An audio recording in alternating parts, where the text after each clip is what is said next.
Hey guys, welcome back to Spyro Month. Last time we looked at Spyro 2, Rico's Rage, also known as Gateway to Glimmer if you live in New York or Australia. And now we'll be looking at the following game in the PS1 trilogy, and the last game Insomniac developed for Spyro 3, Year of the Dragon. And good timing too, because this was released in the year 2000, which is actually the Year of the Dragon in Japan, so well done, Insomniac. So at this point in Spyro's life, he's become very popular over time. Spyro 1 and 2 were both financial and critical successes, and by September of 1999, the Spyro franchise has sold over 1 million copies, so yeah, Spyro's become PlayStation's secondary mascot right next to Crash Bandicoot. Spyro fans are pretty divided when it comes to which game is the best in the trilogy. Some prefer Spyro 2, while others prefer Spyro 3. Me personally, this is actually my first time playing the original PS1 game. I originally had all three games emulated to hype myself up for the Reignited trilogy, but I lost the third one, so I only played Spyro 2 at that point. So right now, this is all uncharted territory for me. I played in the Reignited trilogy, and it was my favorite game in that collection, so... But it might not be the same because we're on the PS1 now and not the Nintendo Switch, so let's get on to the final game of the trilogy and see what our Purple Dragon has to deal with now. We start off in the world of the dragons where everyone's asleep until some new faces start stealing dragon eggs. When one of them steps on Hunter's foot, they all wake up realizing their eggs are being stolen. After failing trying to capture them back, we see where they're being taken to. We find out that a sorceress wants them for power. But back to the dragon world, Spyro has to go through the holes that the guards digged up because he's the only one who can fit through them. Even though Hunter can go through them no problem, or that all the dragons can just stick up bigger holes, whatever. Spyro has a mission to get all the dragon eggs back and beat the sorceress. So yeah, the story is more or less the same as the last two games, so yeah. Although I think Tom Kenny's at his best as Spyro here. I just love how he just does his really funny passive-aggressive performance here. Ooh, look out, Hunter. It's the scary sorceress. Come back when you finish witch school, okay? Good thing for you, Hunter was around. Out of magic, huh? How about I give you a jump start? So yeah, Spyro 3, gameplay-wise, is more or less the same as Spyro 2. You find an NPC and do that challenge. Usually I will start off with how Spyro and how he controls, but I'm going to be tackling the collectibles first. The dragon eggs you find are kind of like the collectibles from Spyro 1 and 2. One, because you find most of them stuck on a platform or in a distance where you have to look. And two, because you have to do certain challenges to get them back, and like the last game, these missions are just all over the place. You do so many crazy things. Okay, so remember in the first video I said how do the dragons in this world reproduce when there is no female dragons? Well, this clearly drags into my point because in this game they're actually female baby dragons in this who actually hatch from their dragon eggs, but like there's still no female adult dragons, so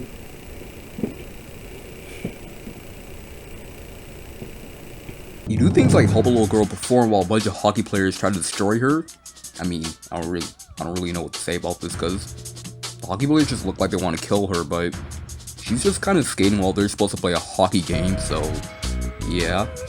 You get to shoot missiles into a Rodnock submarine, and there's also this one twin dragon fight in Fireworks Factory. I mean, it's not bad, it's just really annoying. I felt like my thumb was about to fall off by spamming the shit out the circle button.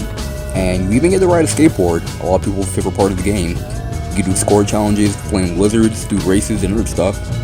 People say it's really fun, you know what I mean? It's not, I don't think it's really good, but I still like it.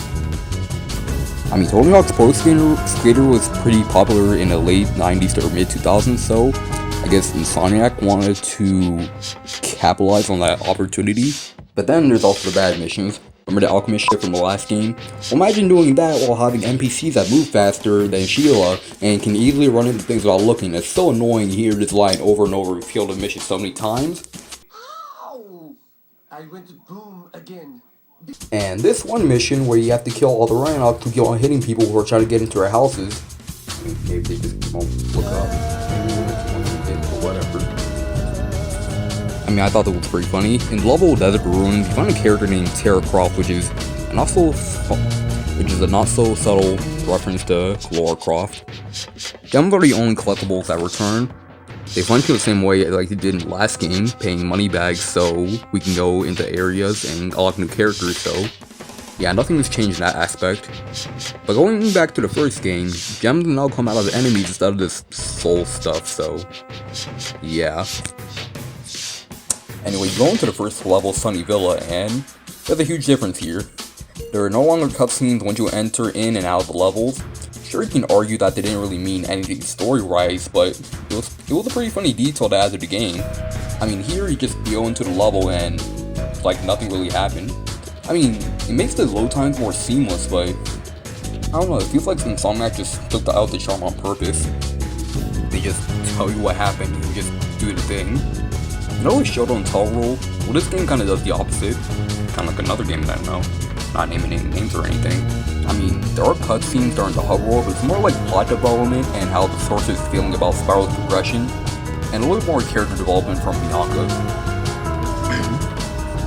She and Hunter also start having a romantic subplot too, so yeah. So let's talk about how Spyro controls. So he pretty much controls like he did in the last 2 games, which was already great, so yeah. Spyro has all of his moves from the last game. He can still flap, swim, and still has his sweet head bash move. And this game also introduces 6 new playable characters. First is Sheila the Kangaroo. She's my job. pretty fun to play as. She plays similar to Spyro, but you know, she's a kangaroo. She hops around, she has a high jump if you press X at the right time, and she also has this kick and a sweet ground pound attack, which is kind of like Spyro's head bash, and it's really cool. She's personally my favorite character to play as out of the 2, and also she looks really cute in Green Eye Trilogy. She has this nice hair cut and this Ranger jacket, and it's just better than her generic kangaroo design in this game. It's not bad, but like just compared to 2. Next is Sergeant Bird. Sword just free flights, so yeah, and he also shoots out missiles, but they're not really that accurate, which can be annoying. This one mission where you have to kill every cat, but they just kamikaze you at every chance they get. But I just fly, so it's really hard to get an accurate aim on them. And for some reason, on my emulator, my controller has input lag, so I'm desperately trying to press the circle button, but Sergeant Bird just stands there for like 2 seconds.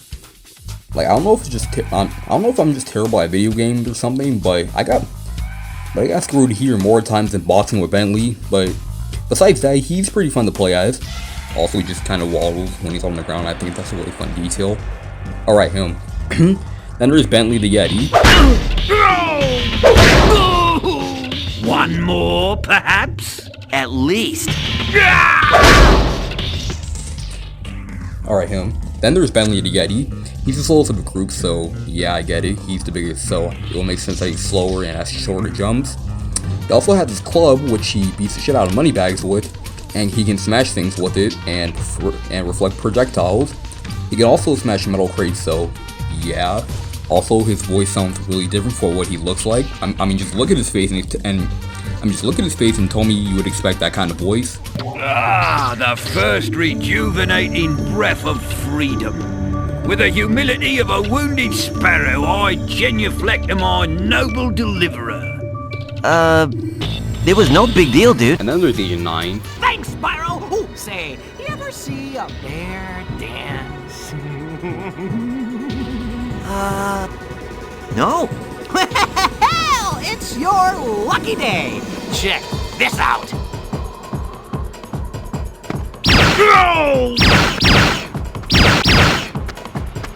He's pretty stiff control when moving forward, and his gun isn't really that impressive. I mean, it's not bad, but it's definitely my least favorite out of the 4. These characters also have their own level to show you how to control and how their mechanics work. These characters are also required to 100% complete a level, which has you, say it with me, backtrack a lot. You're not required in every level, but when you reach a door that has a specific character on it, but when you're at that door and you don't have that character locked yet, you're gonna have to wait until you have the characters to go, and then go back to that level. The same challenge thing kind of applies with these characters too. Like, they're just all over the place.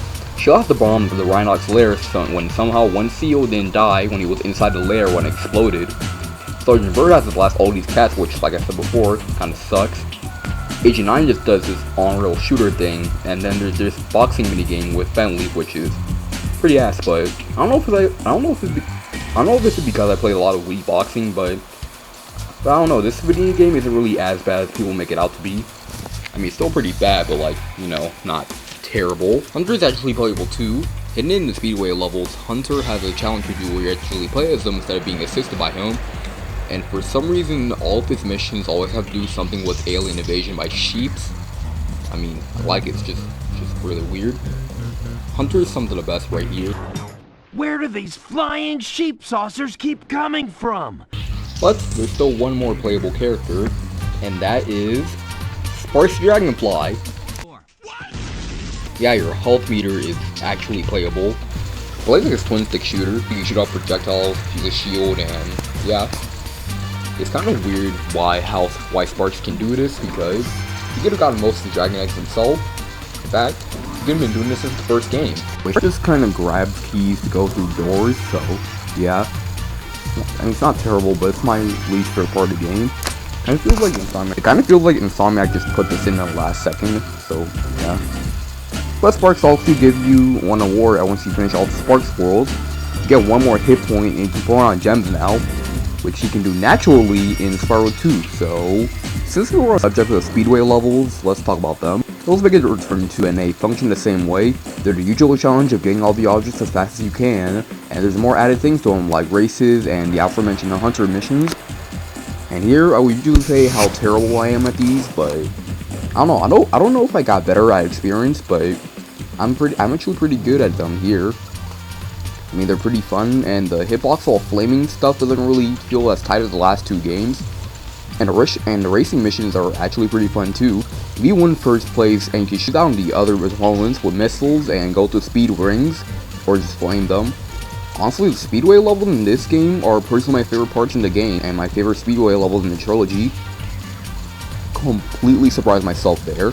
There are also more skill points to collect, and your reward is more concept art, so yeah. Now let's talk about the bosses. They got into Yoshi's Island approach to the bosses, where they take smaller enemies and make them bigger. It's actually pretty cool and actually kind of fun. Ironically, the only one I thought was underwhelming was the final boss with the Sorceress. It's an okay boss, but an absolute far cry from Ripto from the last game. Use these vehicles to attack her and it's pretty easy.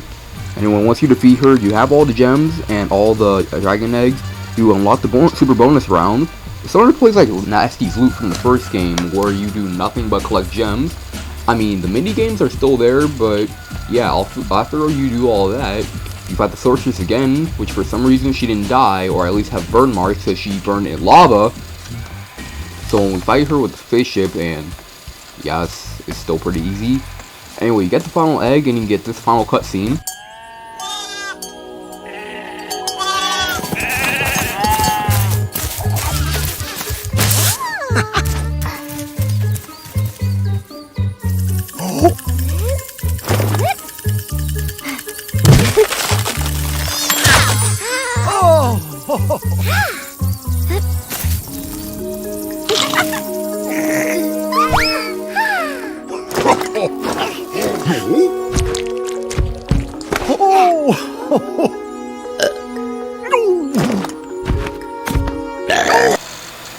This wasn't worth 100% completion.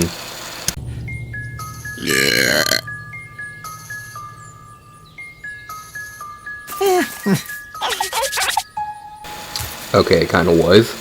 At this point, I probably shouldn't have to say anything but the soundtrack. Stuart Copeland did a great job again, and every song in this game is just perfect. First, our Sergeant Bird's theme, Harbor Speedway, Fireworks Factory is the best one in the game. I was kinda worried that the Reignited trilogy, according to Ant Dude, made it sound less powerful than the 10s, but I ended up really loving it.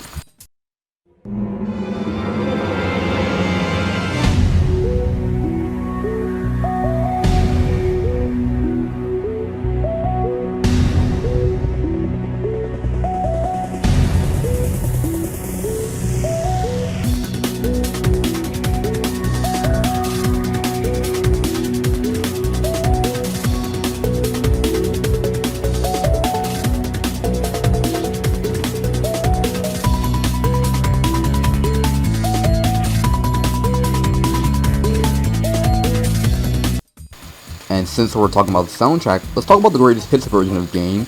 So usually the greatest hit label of a case is usually a reselling of the game to indicate that it's sold well. Here is more like a patch.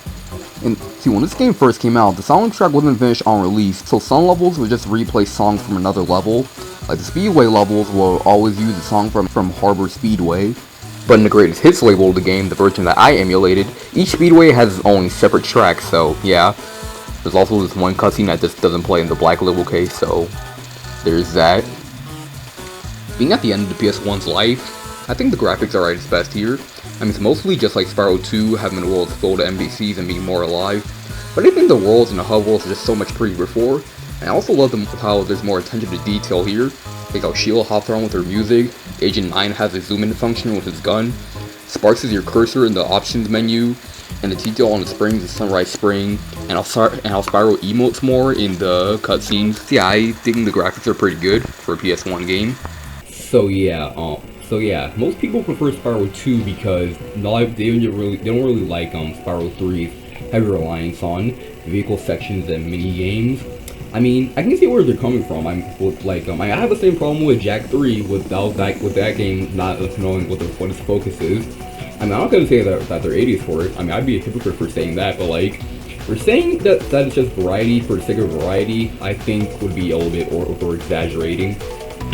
In this game, the vehicle sections feel more like breaks from the excellent platforming than anything.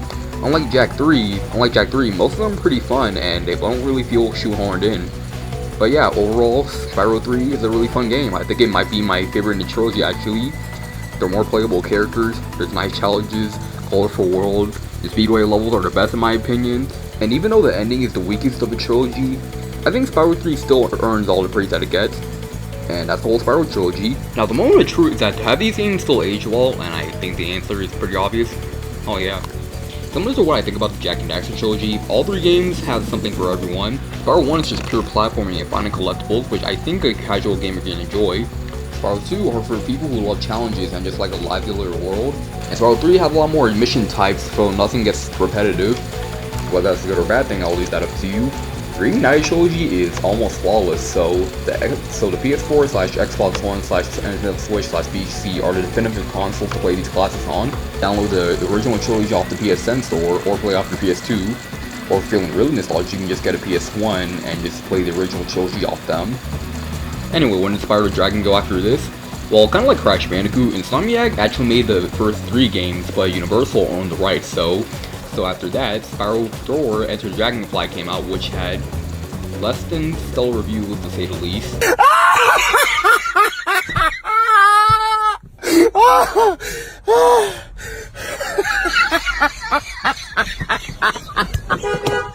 There were 3 Game Boy Advance titles, which were pretty good, and Spyro 5 Heroes, it was kind of like Scratch to Insanity for the Spyro franchise.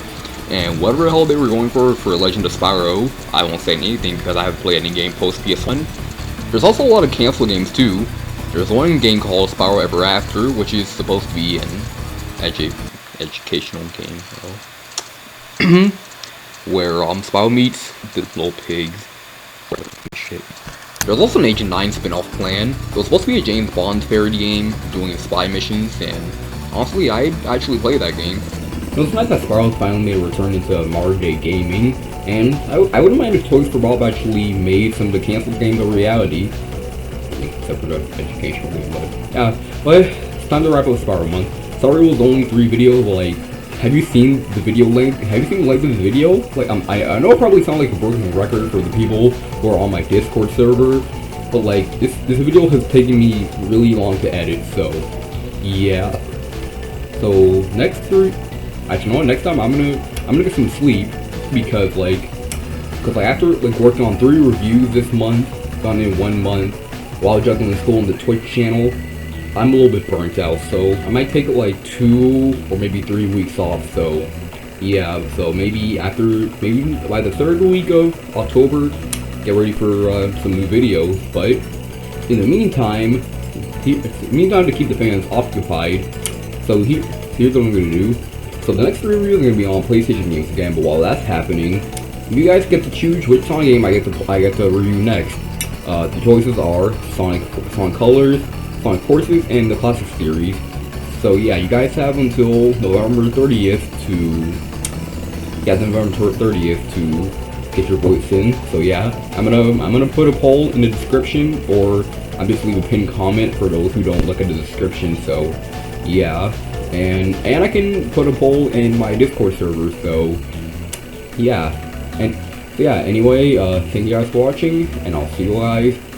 Actually, before I go, there's just one, going on the topic of Spyro, there's still one thing that makes this game better than the first two. Uh-oh. Why are you looking at me like that? I've got to be going now. Toodles!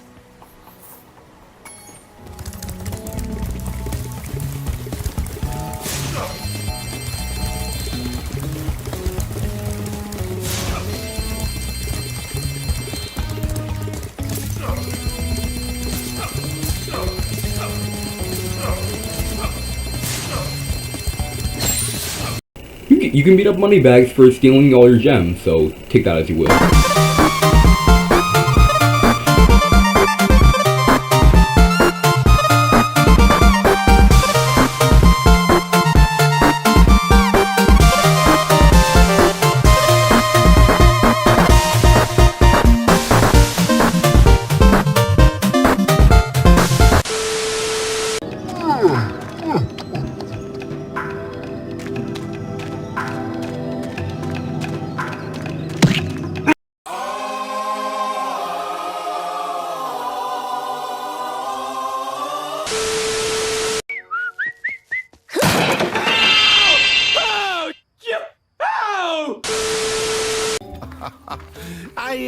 I hope you appreciate this favor I'm doing in letting you out. That's good of you, mate. No hard feelings, eh? Right. After all, I'm just doing my job. Yeah. Hey everyone, welcome back to the Jack and Daxter Marathon. We're doing it again, guys.